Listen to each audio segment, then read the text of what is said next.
Ako talaga nung gagawin namin tong pelikula na to, wala talaga ako idea kung ano yung mananambal. Kasi it was an old saying, di ba, na ayun nga, until makapunta kami sa Siquijor, na balitaan namin, na balitaan ko yung mga news na ayun nga daw, yung mga mananambal is healer, pero of course may mga side comment din na kwento din na may mga ano din sila ng nangulang gano'n, ng ibang kwento. So medyo somehow nakakatakot, pero that was before. Pero ngayon daw, pinopromote nila is truly the healer na mananambal dun sa Siquijor. Okay. One day. Kasi na. Ayun, so ako yung mananambal naman. Yung nalaman ko yung mananambal sa tito ko. So, tinanong ko kasi nung nalaman ko kung ano ba talaga yung mananambal. Ang sabi nila, manggagamot yun. Tapos sinearch ko rin siya sa ano yung mananambal. So, faith eater nga talaga siya. And ako naman, personally, naniniwala kasi talaga ako sa mga manggagamot eh. Meron talaga silang alam pagdating sa mga paggagamot gamit yung mga natural na halaman, kung ano na yung available sa paligid or natural resources natin. So, dati ang mga kwento sa mga gagamot ay albularyo kung tawagin, mababait sila. Pero base din sa mga na-research ko, yung mananambal, meron ding mga mananambal talaga na nag-i-exist na kaya rin nilang gumawa ng paggagamot sa masama or pangkukulang. And hindi naman sila lahat ganun. So, depende sa situation, depende sa pangyayari. Kaya nangyayari yung mga ganung bagay. Base sa kwento na na-research ko.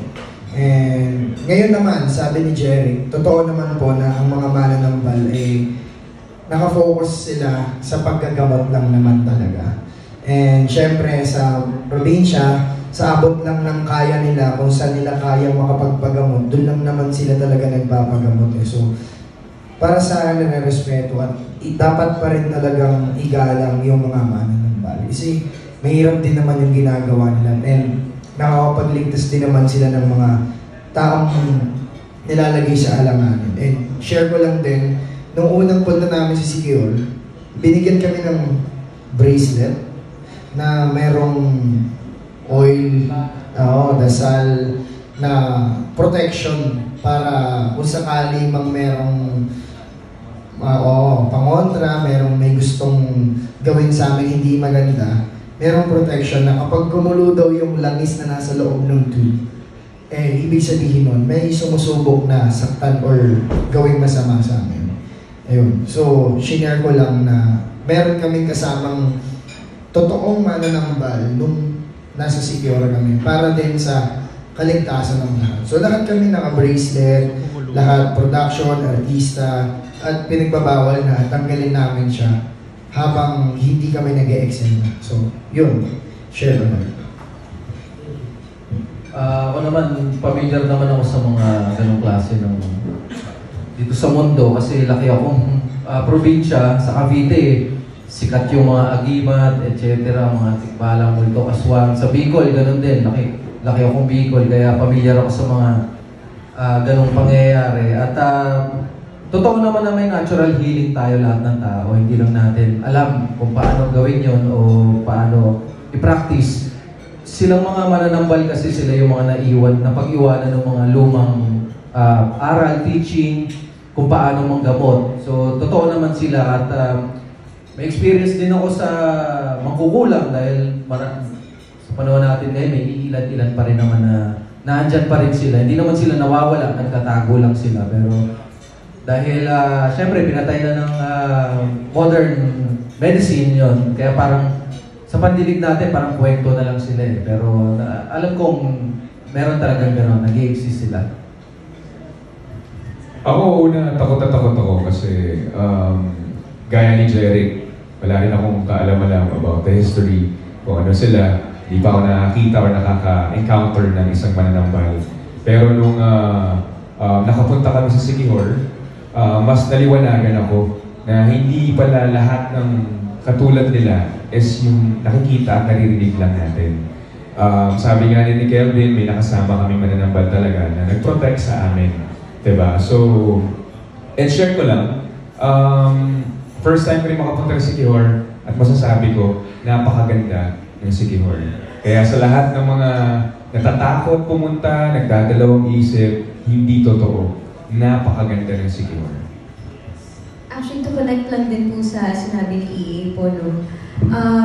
Sa totoo lang, noong mga una po namin narinig, I mean, lalo na po sa generation ngayon, hindi naman po ganun ka-widely educated about sa mga ganito na meron tayo dito sa bansa natin. Eh.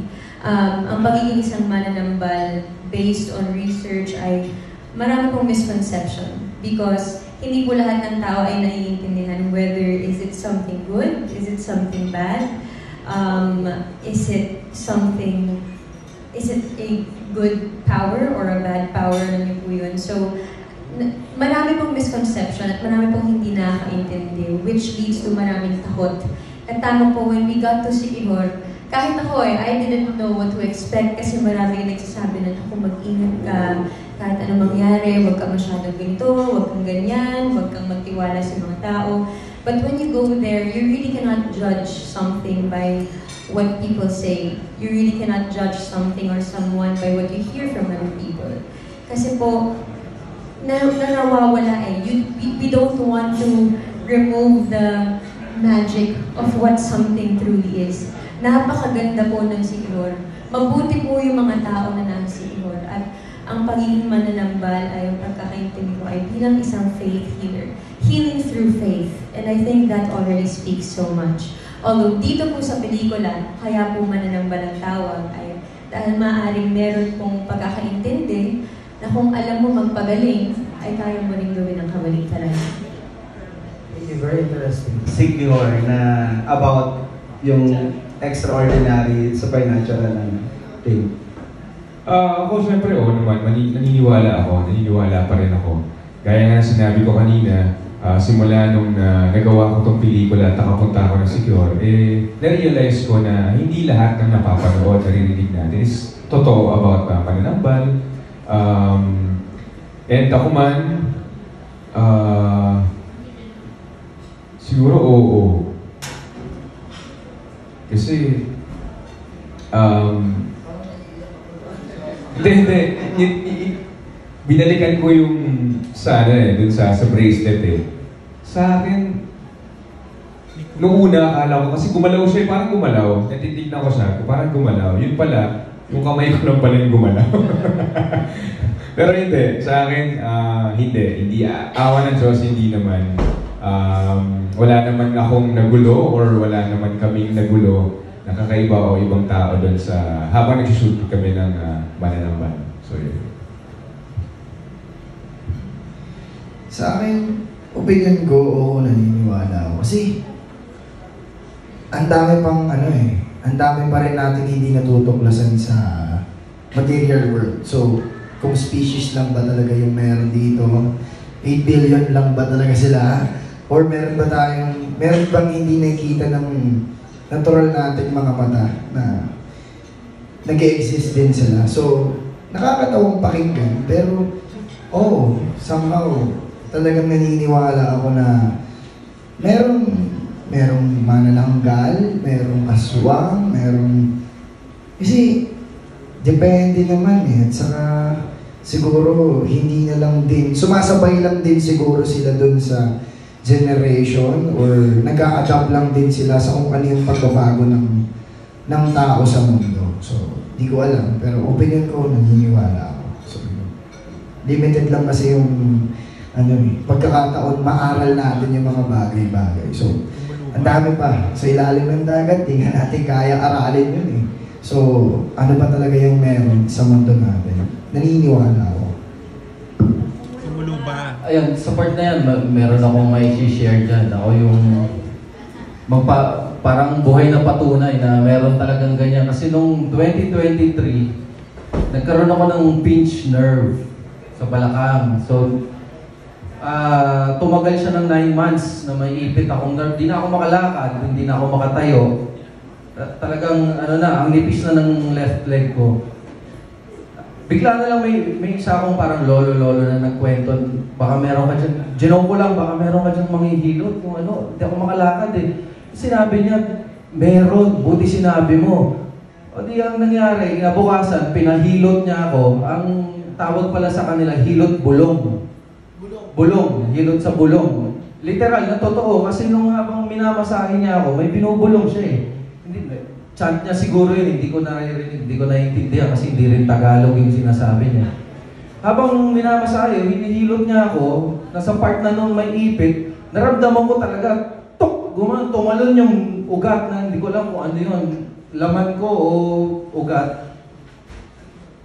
Instantly, pagka putok na yon, naramdaman ko kagad yung refreshing, yung na-relax ako, nawala yung ipit. So sabi ko, mapapamura ako. Ano, totoo pala to. Nakalakad akong bigla, nakapag-exercise na ako. So, may paglalaban ko na totoo yung mga ganyang bagay. Dahil ako mismo na-experience ko na pagaling ako ng hilot na may bulong. Yun lang, parang ang bigat ng story. Totoo? Totoo yun. Next month. Nadali ko kayo. Ako din po naniniwala ako kasi lumaki ako sa South, sa Tanawan, Batangas, sa Laguna, sa Quezon Province. So, karamihan din sa amin ganyan yun, mga bulong, hilot, albularyo.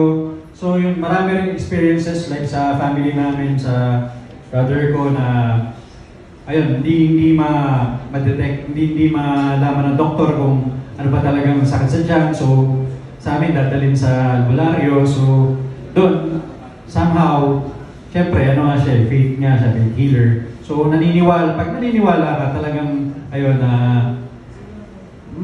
magagamot talaga siya. So ganun sa amin, naging practice talaga siya. So ako naniniwala ko.